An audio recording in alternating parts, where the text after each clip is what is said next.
কিন্তু লালু, চারুদিদি আর দাদা তো ঘরে একা ছিলেন। ওই কালো দলটা কি চারুদিদি কোনো ক্ষতি করতে পেরেছিল? আমার তো ভীষণ ভয় করছে রে লালু। ভয় পাওয়ার কিছু নেই সোনা পাখি। যদি কাল ভৈরবের অশুভ শক্তি চারু দিদির ক্ষতি করতে পারতো, তবে প্রাসাদ থেকে কান্নার শব্দ ভেসে আসতো রে।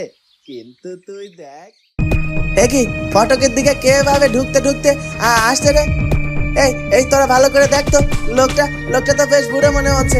রোদে হাঁপিয়ে একদম শেষ হয়ে গেছে। হ্যাঁ বৌদি, অম্বিকা প্রসাদ চলে যাওয়ার পর অরুণ আর চারুমা একদম একা হয়ে পড়েছে। ওদের মাথার উপর তো কোনো প্রবীণ ছায়া নেই। জয়া, তুমি বিনা কারণে বেশি চিন্তা করছো। এই বৃদ্ধ লোকটি তো একজন ঢুকতে থাকা অসহায় মানুষ গো, গ্রামের অত্যাচারী।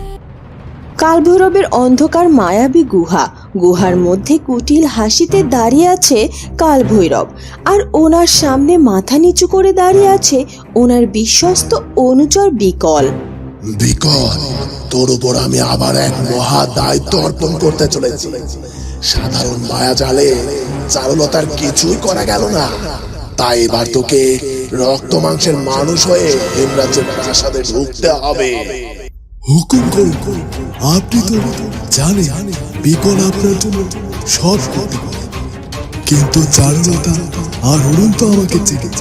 আমি প্রাসাদে ঢুকলেই তো ওরা আমাকে চিনে ফেলবে, তলোয়ার দিয়ে কেটে ফেলবে। তোকে আমি আসল রূপে পাঠাচ্ছি ভেবেছিস? তোকে আমি এমন এক মায়াবী ছদ্মবেশ দেব, যা দেখে চারুলতার মতো দয়ালু মনের মানুষ তোকে দূরছাই করতে পারবে না। কালভৈরব তার জাদুর লাঠিটি বিকলের মাথার উপর ঘোরাতেই নীল ধোঁয়া ঘিরে ধরল বিকলকে। মুহূর্তের মধ্যেই বিকলের চেহারা বদলে গিয়ে সে এক অতি বৃদ্ধ, দুর্বল এবং জনাজীর্ণ পথিক রূপ ধারণ করলো।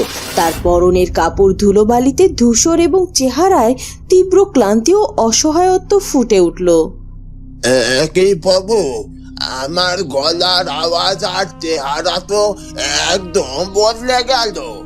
মনে হচ্ছে আমি 100 বছরের এক বুড়ো। একদম ঠিক, তোকে দেখে যেন তাই মনে হয়। তুই ভীষণ ক্লান্ত আর ক্ষুধার্ত এবং অত্যাচারিত।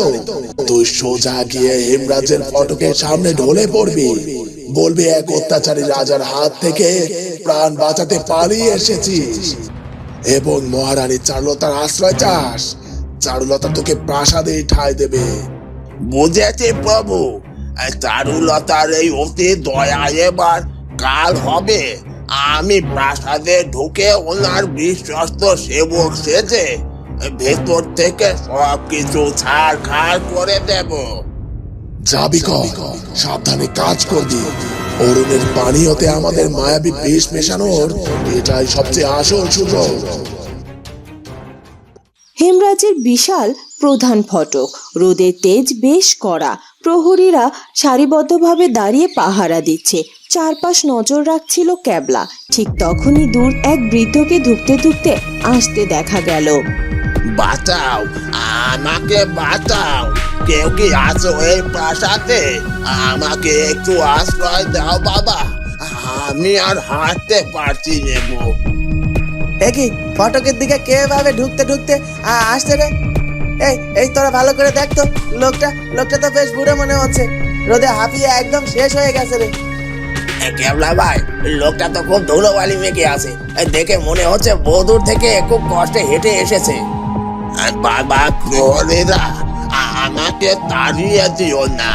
আমি সুরেশপুরের সীমানা পেরিয়ে পালিয়ে এসেছি। গ্রামের অত্যাচারী ভূস্বামী আমার সব কেড়ে নিয়ে আমাকে তাড়িয়ে দিয়েছে গো। আমি শুনেছি মহারানী চারুলতা আর রাজা অরুণ ভীষণ দয়ালু গো। ওরা খালি হাতে কাউকে ফেরায় না। আরে বুড়ো দাদু, তুমি এভাবে কেঁদো না, একদম ভয় পেও না। এটা চারুদিদির রাজ্য, এখানে কোনো অন্যায় সহ্য করা হয় না। এই তোরা দাদুকে খাওয়ার আর জলের ব্যবস্থা কর। আর দাদু, তোমার গায়ে তো কোনো আঘাত নেই গো। আঘাত আমার মনে রে বাবা। শুধু শরীরটা ভীষণ ক্লান্ত আর পিঠে তীব্র ক্ষুধা গো। আমাকে একটু মহারানী চারুলতার পায়ে ঠাঁই দাও না গো। আমি ওনার প্রাসাদের ঝাড়ুদার হয়ে হলেও পড়ে থাকবো। আরে বয়স্ক মানুষটার কত কষ্ট। তুই এক কাজ কর, ফটকের ছায়া দাদুকে বসিয়ে রাখ। আমি এক্ষুনি গিয়ে যোগ্য কাকা আর সারু দিদিকে সব খবর দিছি। সারু দিদি শুনলে ওনাকে ফেরাতেই পারবে না। ক্যাবলা প্রাসাদের ভেতরে দৌড়ে গেল, আর প্রহরীরা যখন জল আনতে একটু ব্যস্ত হলো, ছদ্মবেশী বিকল ধুলিমলিন আড়ালে এক পৈশাচিক ও কুটিল হাসি হাসলো। মহারানী চারুলতা, আপনি মহারাজ অরুণকে নিয়ে দ্রুত চলুন। আমাদের প্রধান ফটকের বাইরে এক বৃদ্ধ এসেছে, আগুল হয়ে কাঁদছে। তাকে দেখে মনে হচ্ছে কয়েকদিন ধরে পেটে এক ফোঁটাও জল পড়েনি। আমি প্রহরীদের বলছি তাকে কিছুটা জল দিয়ে শান্ত রাখতে। ক্যাবলা, তুমি আর এক মুহূর্ত এখানে দাঁড়িয়ে না থেকে তুমি ফটকের কাছে যাও। অত বড় একজন বয়স্ক মানুষ আমাদের ফটকের সামনে এসে কষ্টে কাতরাচ্ছেন, আর আমরা এখানে কথা বলছি। তাকে সম্মানে ভেতরে অতিথি কক্ষে নিয়ে আসার ব্যবস্থা করো। রাজপুত্র একদম ঠিক বলেছেন। ক্যাবলা, লোকটিকে খুব সাবধানে ধরে নিয়ে এসো, যেন ওনার গায়ে কোনো আঘাত না লাগে। আমাদের হেমরাজ্যে আশ্রয়ের খোঁজে এসে কেউ যেন না খেয়ে বা কষ্ট পেয়ে পড়ে না থাকে। একজন মহারানী হিসাবে অসহায়ের সেবা করাই তো আমার প্রথম কর্তব্য। আপনি একদম নিশ্চিন্তে থাকুন সারু দিদি, আমি নিজেকে ওই বৃদ্ধকে নিয়ে আসছি। আমাদের প্রাসাদের প্রহরীরা ওনার সেবা করার জন্য প্রস্তুত আছে। আমি এক্ষুনি সব বন্দোবস্ত করে ফেলার নির্দেশ দিচ্ছি। রাজপ্রাসাদের অতিথি কক্ষে বিছানায় শুয়ে আছে সেই ছদ্মবেশী বৃদ্ধ। পাশে দাঁড়িয়ে উদ্বিগ্নভাবে রাজবৈদ্য চারুলতা, অরুণ এবং যোগুবাবু তার চিকিৎসা করছে। মহারাজ অরুণ, মহারানী মা, আপনারা ভয় পাবেন না। আমি ওনার নাড়ি পরীক্ষা করে দেখেছি, শরীরে কোনো বড় আঘাতের চিহ্ন নেই। তবে অনেক দূর থেকে হেঁটে আসার কারণে এবং দীর্ঘ অনাহারের ফলে বৃদ্ধের শরীর প্রচুর দুর্বল হয়ে গেছে। আমি ওনাকে ঔষধ ভেষজ খাইয়ে দিয়েছি, কিছুক্ষণের মধ্যেই উনি সুস্থ হয়ে উঠবেন।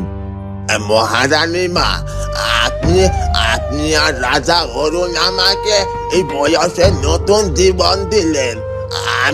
আমি অনেক দূরের এক সীমানা থেকে পালিয়ে এসেছি।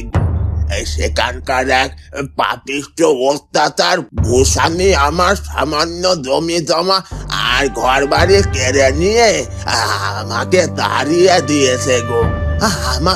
আমার এই দুনিয়ায় আর কেউ নেই। আপনি আর কোনো চোখের জল ফেলবেন না। আজ থেকেই হেমরাজ্যই আপনার নিজস্ব বাড়ি। অত্যাচারী বিচার আমরা অবশ্যই করব, তবে এখন আপনার বিশ্রাম নেওয়া প্রয়োজন। আপনি সুস্থ হলে প্রাসাদের বাগানের ফুল আর গাছের দেখাশোনার দায়িত্ব নিতে পারেন। আপনাকে আর কেউ এখান থেকে তাড়িয়ে দেবে না। চারুলতা একদম ঠিক সিদ্ধান্ত নিয়েছে।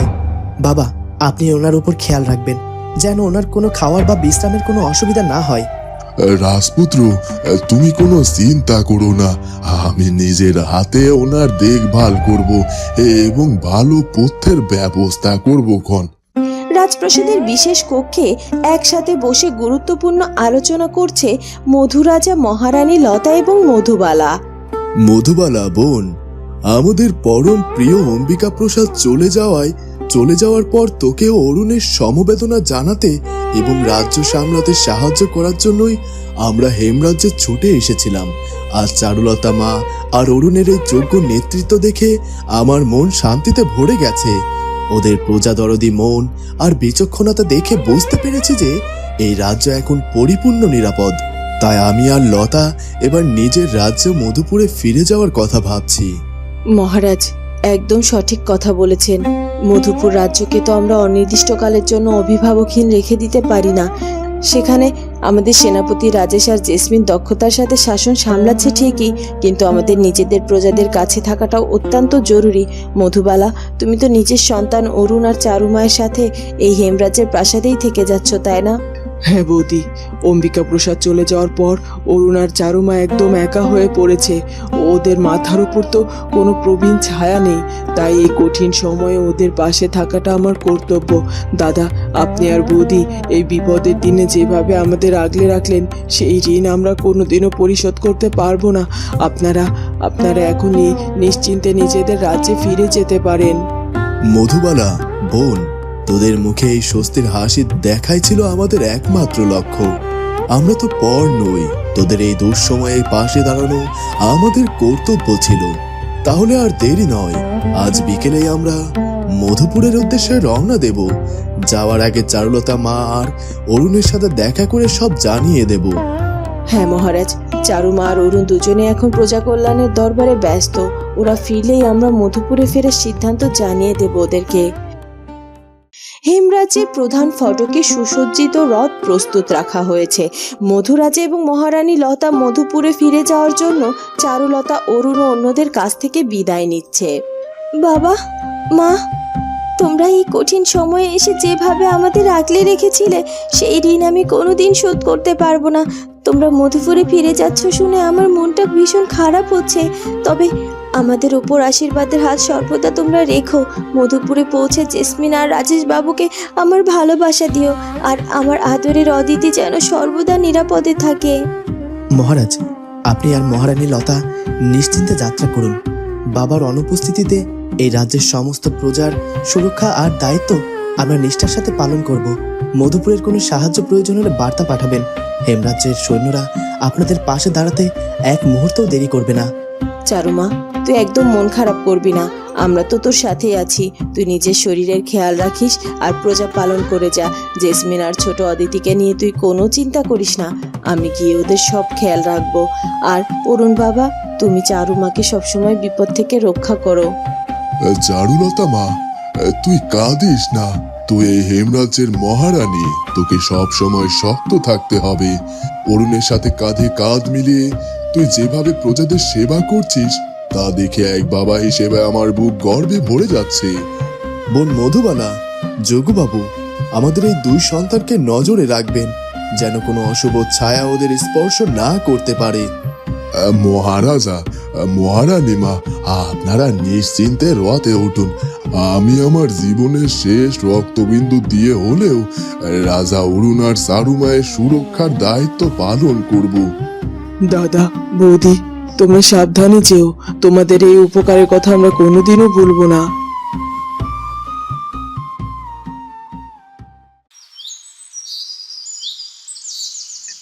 রাজপ্রাসাদের প্রবেশদ্বার সুরেশপুর থেকে এসে পৌঁছলো ভ্যাবলা। সেখানে পাহারায় দায়িত্বে থাকা ক্যাবলা এবং তার স্ত্রী ময়নাকে দেখতে পায় সে। সুরেশপুর থেকে কতদিন পর এলি রে তুই? তোকে দেখে আমার খুব আনন্দ হচ্ছে রে। মীরা কোথায় রে ভাবলা? ও তো তোর সাথে আসেনি দেখছি। সত্যি ভাবলা দা, না আমরা তো ভেবেছিলাম তোমরা দুজনে সুরেশপুর থেকে চিরকালের মতো হেমরাজে থাকতে চলে আসবে। চারু দিদি প্রায়ই তোমাদের কথা জিজ্ঞাসা করে। ভাবলা, ময়না, তোমাদের দুজনকে দেখে আমার মনটা ভরে গেল। মীরা ভালো আছে রে, তবে ও সুরেশপুরে রয়ে গেছে। আমার মায়ের বয়স হয়েছে আর তার শরীরটাও ইদানিং খুব খারাপ, তাই আমরা ঠিক করেছি মীরা মায়ের দেখভাল করবে আর সেবা করার জন্য সুরেশপুরেই নিজের বাড়িতে থেকে যাবে। একদম ঠিক সিদ্ধান্ত নিয়েছিস ভাবলা। নিজের মা আর বাড়ি চেয়ে বড় কিছু হতে পারে না। আমাদের তো আর কোনো আত্মীয় নেই, পিছুটানো নেই, তাই আমি আর ময়না চারু দিদির কাছে এই হেমরাজেই থেকে গেলাম।